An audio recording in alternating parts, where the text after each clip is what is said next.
Hi friends, అందరూ ఎలా ఉన్నారండి? ఈరోజు రాగి సంగటి మటన్ కర్రీ అండి. నా లంచ్లోకి అయితే ముందుగానే రైస్ పెట్టేసుకుంటాం కదా. రైస్ బాగా ఉడికిపోవాలండి. ఇదైతే పొద్దునగా ఉండకూడదు. బాగా ఉడికిపోయాక కొంచెం వాటర్ ఉందనగానే ఈ రాగి పిండిని తీసుకుని అలా పైన వేసుకుని మూత పెట్టేసుకోండి. అది దానికి అదే ఉడుకుతుంది.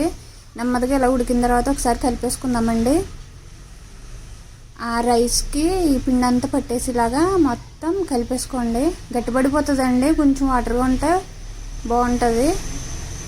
దీంట్లో కావాలంటే నెయ్యి వేసుకోవచ్చండి. నెయ్యి లేదు, అవసరం లేదని అనుకుంటే ఎలాగైనా కలిపేసుకోవచ్చు. కానీ రైస్ మాత్రం బాగా మెత్తగా ఉడికిపోవాలండి, అప్పుడే బాగుంటుంది. మొత్తం అంతా కలిపేసుకుందాము.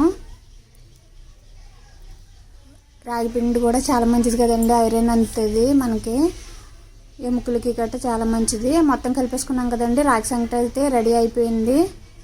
చూసారు కదా, టైట్గానే ఉంటుందండి. అలాగా నేను మటన్ కర్రీ ఆల్రెడీ పెట్టేశాను కదా, మటన్ కర్రీ కూడా వండేసాను పక్కన.